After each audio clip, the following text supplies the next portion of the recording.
Nk'ibisanzwe tubaye ikaze kuri Go and Study Scholarship Channel aho mubasha kubona amakuru menshi agiye atandukanye cyane cyane yibanda mu gisata cy'ubumenyi. So kuri uyu munsi nta kindi kituzanye uretse kubabwira amakuru mashyashya n'uburyo mwayakoramo kugira ngo mubashe kugera ku ntego zanyu.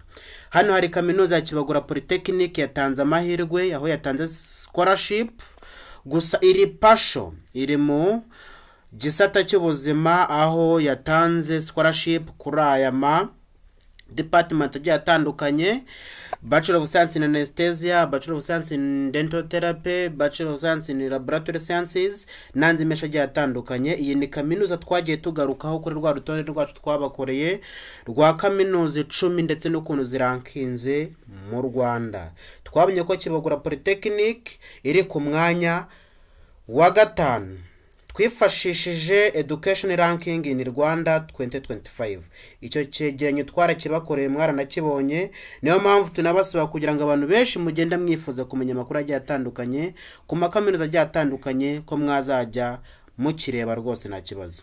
Rero kuri uyu munsi tugiye kongera turebe buryo ki aya mahirwe yatanzwe na Kibagura Polytechnic wowe wayageraho ukiapplyingira. Hano tugiye kuri process ku yindi. Wowe uraza hano muri Chrome yawe,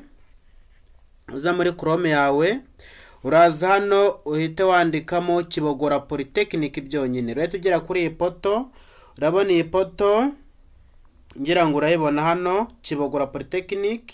Urabona ni university iherereye mu ntara y'Iburengerazuba mu gace cyangwa se umurenge wa Kirambo. Aha murayibona Western Kirambo kabisa, hano biragenda bigaragara. Izi ni location igiye iherereyeho, iyo na yindi ni Kibagura Polytechnic. Ngira ngo urebana kuri EduRank hano twayisanze ku mwanya wa 5. Tugiye kureba noneho byinshi biherekeyeho n'uburyo wakwapplyinga ndetse n'amafaculties agiye atandukanye abarizwayo, ku buryo ushaka kwiga muri prive rwose ahangaha wahajya ukahigira. Twagiye urabona iyi kaminuza ya Kibagura Polytechnic hano ubwo niyo tugezeho. Urabona ifite amafaculties agiye atandukanye, urabona ifite Faculty of Business and Development Studies, urayibona Bachelor in Accounting, Bachelor in Cooperatives, Bachelor in Economics, Bachelor in Finance, Bachelor in Law Development, Bachelor muri Education dufitemo izi zose nazo zigiye zitandukanye ngira ngo murazibona, ndetse muri Health Sciences urazibona nizo zigiye zitandukanye ngira ngo uragenda uzibona zose uko ziri. Abibazaga ngo ese dental therapy bayo dore ngira ngo murasobanukiwe, anesthesia murayibonayo zose ziriyo. Ndetse sinaho gusa kuko bafitemo na certification programs aho wiga amasomo y'igihe gitoya ukabasha kubona certificate. Hano tugira na Faculty of Theology and Religion ngira ngo nahanga murayibona, ujyayo ukiga iyobokamana rwose ugasohoka kuri pasiteri ukaza utubwiriza ubutumwa bwiza cyangwa se wajya mu nyungu zawe bikazakubaho kuri wa munsi. So hano rero ntabwo nshaka ko dutinda cyane, nshaka ko twirebera process y'uburyo turi bwa applyingemo ndetse n'ibyo turi buze gukenera kugira ngo ari amahirwe ataducika. Hano uramubona umuyobozi wayo ni Daria Mukamusoni PhD, Vice Chancellor wa Kibagura Polytechnic ni Daria Mukamusoni aho rodinze PhD degree rwose. So ngira ngo murayibona ahangaha ibi nibyo tugiye kurebaho uburyo ki wapplyingamo maze bya bindi wahoranye ari inzozi bikabimamo. Nidutinda rero twebwe tugiye kure ukuntu twapplyinga muri Kibagura Polytechnic. Twagiye hano urabona Kibagura Polytechnic apply online. Welcome to Kibagura Polytechnic, the first university level institution to be centered in Western province of Rwanda. Iyi university byo nkuko mubibona niyo ya mbere yageze mu ntara y'Iburengerazuba. Hano iyo ukomeje kwasoma ugenda ubona byinshi bigiye biyerekeyeho, gusa sinshaka ko dutinda kuko hari byinshi tugamije gukora. So rero hano kwa Prenga muri Kibagora Polytechnic hano tugira ibyiciro bitatu, tugiramo basic information ubwo na makuru yose ajya kwerekeyeho, tukagiramo education information, tukagiramo na documents. Hano kuri documents hari izo ugomba kwitaho tugiye no kubabwira rwose. Hano documents kugira ngo byorohe kugira ngo iyi Kibagora Polytechnic unayaprayinzemo nibikunde ku buryo kwa Prenga no mu zindi gihe zitandukanye tugenda tubagezaho.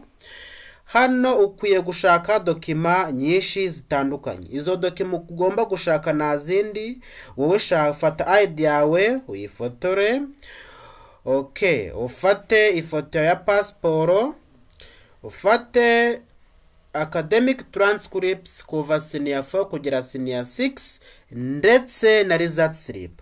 Izo documents zose n'ubu zihorodinze rwose amahirwe azagucika nimbarwa. Twongera kubibutsa ko abantu bemere kwa applying scholarship ya pasho yatanzwe na Kibagora Polytechnic ni abantu bize amascience cyane cyane arimo chemistry and biology. Ngira ngo ibyo muragenda mubisobanukirwa. N'abantu batize amascience ariko bashaka kuba bakwishyurira, ngira ngo twagiye tubona faculty nyinshi ziri muri Kibagora Polytechnic. Ahangaha rero nta kindi, iyo wageze kuri ipoto ushaka applyingira nta kindi urabona surname, family name, kaza first name. Hano uraza wandike urugero niba witwa Kabatesi Joyce, hano uraza wandike Kabatesi here Joyce nkuko bisanzwe. Then mother's name, hano uraza ushyiremo izina rya mama wawe, telefone. So father's name, hano uraza ushyiremo izina rya papa wawe, aha ni email yawe ndetse na numero ya telefone yawe. Hano ni gender, uraza selecting niba ari male cyangwa female ushyiremo. Hano ni date of birth, hano naho uraza ushyiramo amatariki wavukiyeho. None hano kuri emergency phone ni ya namba yawe ya kabiri cyangwa se second phone number you have, ku buryo bakubuze ku ya mbere wasizemo hano bakubonera hano. Ngira ngo ibyo murayibona. So hano ro kuri sponsor no nshaka ko twitsaho gatoya. Hano sponsor ni umuntu uzajya utera inkunga urugendo rw'amasomo yawe ugiye kuba watangira muri Kibagora Polytechnic. Hano rero urabona hari aba sponsors benshi, ngira ngo urayibona. Okay, urabona ko bagiye batandukanye, Minubumwe, Kibagora Polytechnic, whatever. Ahangaha rero sponsor wowe kuko ni Pasha Scholarship yatanzwe na Kibagora Polytechnic, uraza wishyiremo sponsor ko ari Kibagora Polytechnic. Ibi ni ibintu rwose byoroshye. Aho ngaho nuhasoza urakomeza ushyiremo present address aho barizwa, here permanent address aha naho uri, ahangaha naho kunze kubura ibihe byose. Nubundi akenshi na kenshi present address na permanent address biba bisa ahangaha rwose, nuze kugira ikibazo. Nusoza kuzuza ibindi ure tuzukore kuri next. Nusoza next ure tugera hano bakubaze kuri education information. Kuri education information na bindi bintu byinshi ribuze gushyiramo. Ikintu ugomba kuza gushyira muri education information n'ubundi na makuru, aho wegiye, aho washoje sina 6, amanota wagize, ubwo na aggregates, ni ibintu byinshi n'ubundi usanzwe uzi ahangaha nta kibazo. So ndakeka none mubonye process y'ukuntu mwakwa Prenga muri Kibagora Polytechnic. Ikintu tugiye kubakorera, tugiye kubashyira link muri description ku buryo buri muntu wese yakuyaprayingiramo rwose. Murakoze cyane. Gusa sino kwishyira muri description kuko na hano iragaragara cape.miss.cape.aka.rwa. Ibi ni ibintu biba bigaragara cyane, ibintu bigaragara cyane rwose. Ngira ngo noneho buri muntu wese ahari hose, aho muri hose abashije kuba yasobanukirwa kuri Kibagora Polytechnic, faculties ziriyo ndetse n'uburyo yakwa approaching ayo mahirwe kugira ngo abashe kuba yageraho. Noneho nta kintu tubifuriza uretse amafu n'amafufu biherekejwe n'amafaranga ikomeze bafubike rwose.